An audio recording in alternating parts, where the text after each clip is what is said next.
Welcome to another talk time. Now, interesting, I went this morning to my office, and this is on the actual same floor of my office, but it's not actually my normal office. And there are people who are abseiling from the side of my building on about a metre away from my window, grinding off loose stuff, so they're preparing it to be painted. So not conducive to recording, so I thought, right, we just have to change it up today and do my best. Now, I've done some recording from my Petone clinic, and this today's talk time is all about setting up your office and things to look out for, things to consider, things that I know from my 30 plus years of practicing as a clinical hypnotherapist have been really, really important for client well-being and comfort.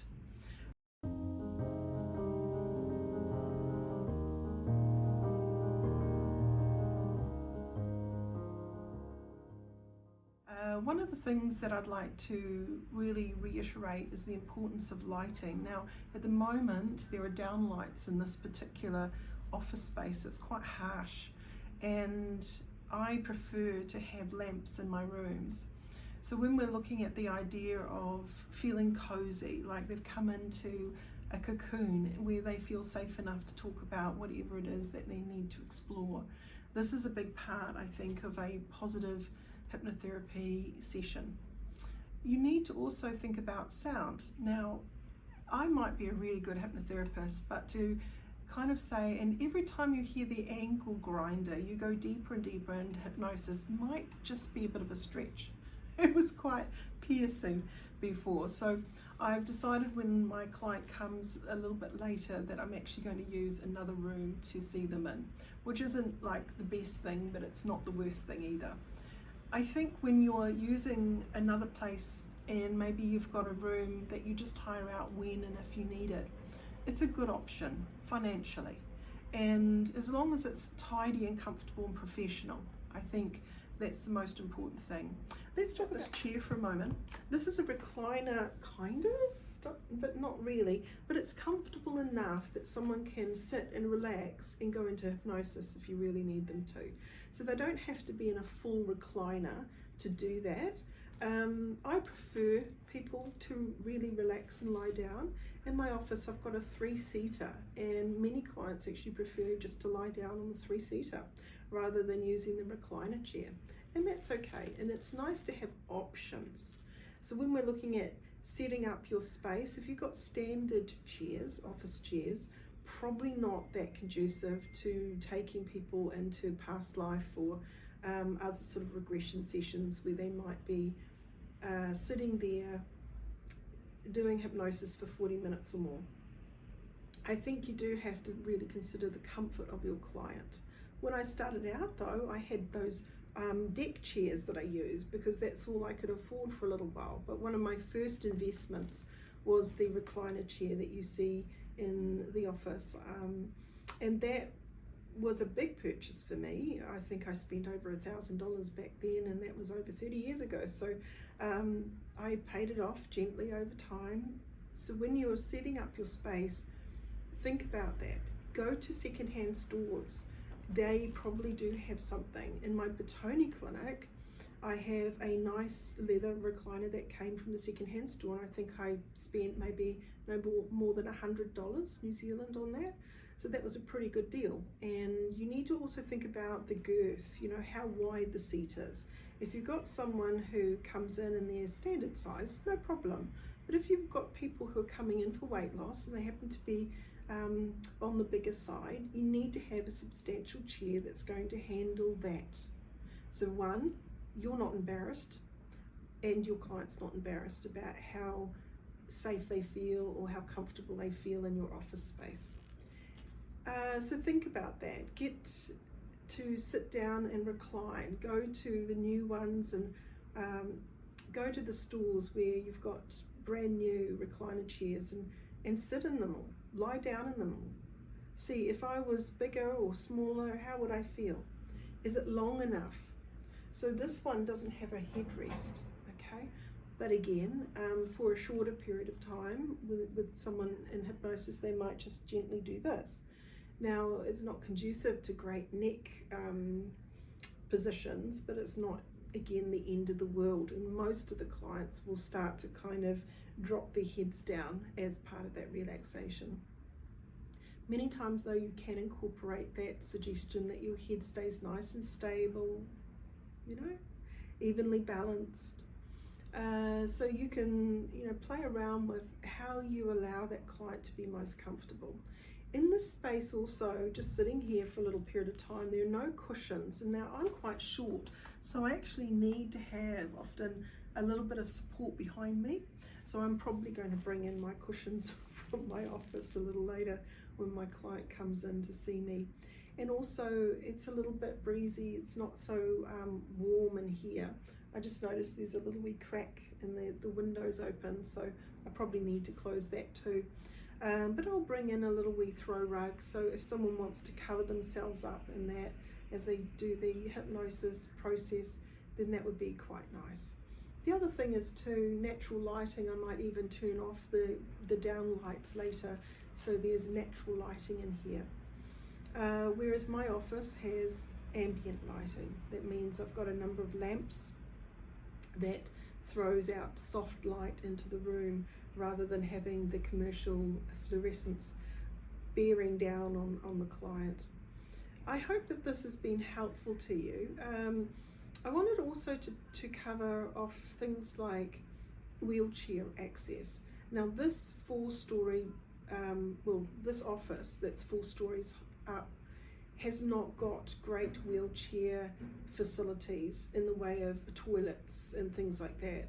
Absolutely there's a ramp, absolutely there is a lift, but when it comes to the floor itself, if you're in a standard wheelchair, you probably find it quite hard to get yourself in and out of the toilet space. So many of the old buildings just aren't set up for that. The other part is when we're thinking about the Manuka Health Centre, that is actually for GPs to see people who are not very mobile, and they put in a lift in the floor, which is really great. So even though I'm on the 1st floor, meaning the 2nd floor for some, they can go up the elevator in whatever capacity they've got, whether they've got crutches or a wheelchair, it's easily accessible. And so too is the toilet upstairs, where they can go in with a wheelchair and be quite comfortable. So you do need to think about that. So those that don't travel well, who do need wheelchair access or special access, I would probably prefer them to go to my Petone clinic. Those other people that are fine, then they can come into town and easily access. The things like a fire alarm goes off and you have to support your client's ability to get down the fire exit. So there's a number of internal steps in the 4th floor down. There's also external steps on the exterior of the building that can take you down to the ground floor and safely out. So if you've got someone who isn't very mobile, you need to consider these things. So do think, is my space conducive to most clients to come and visit me? If not, you might want to canvas that on your booking notes. So if they book a session with you, you might say, this does not have full wheelchair access, or this has full wheelchair access. I think that's a kind and useful thing to do. Saying that, keeping things operational, sometimes there just won't be a space that has access to everyone, and that is just how it is. But do think about that when you are looking for an office space or looking to rent from time to time a space to see clients. Think about that access issue. Also think about how it's set up. Many years ago, I started building up my business, and I had a little room that I was sharing on the terrace in Wellington. And I'd been building up my clients in Lower Hutt, because that's where I was living. And I had a call for more and more clients wanting to see me in town. So I thought, okay, I'll find a shared space there. And I actually brought my recliner chair into the shared space, and I just push it out into the corner where it didn't bother anyone. and they had a massage table in there, and I'd just fold it down and put it to the side and bring out my recliner chair. So I'd set it up to make it comfortable for that hypnotherapy client. So that's something to really think about when you're looking at that idea of how to support your space for what you need. You can always ask, look, would you mind if I brought in a recliner chair and had it sort of parked up and brought it into the room when I need to see clients? Most places are quite considerate of your needs, so just negotiate with the people in the space. Also, is there a lamp that you could bring in and plug in when you need it, so you don't have that stressful down lighting? A lot of my clients are light sensitive, and the last thing I feel like they need is to be triggered by lighting. So if we can do soft lighting when appropriate, or when you can, then I definitely recommend that. If you have any comments or questions on setting up a space that I haven't covered today, feel free to put a comment below, and I'd love to talk to that. I hope that this one has been helpful to you today in helping you to set up a professional practice and those considerations that you might need to do that. So thank you for joining me on this Talk Time episode, and I know it's been a little bit different. You've had a bit of a tour around my spaces. I hope you enjoyed that, and if you did, please like it. It means a lot to me. And if you haven't already and you've been listening to the Talk Time series and haven't subscribed yet, please, if you can subscribe, that would be wonderful. If you are interested in training as a clinical hypnotherapist, you can visit my training school's website, www.nzach.ac.nz, for more information about the courses that I run.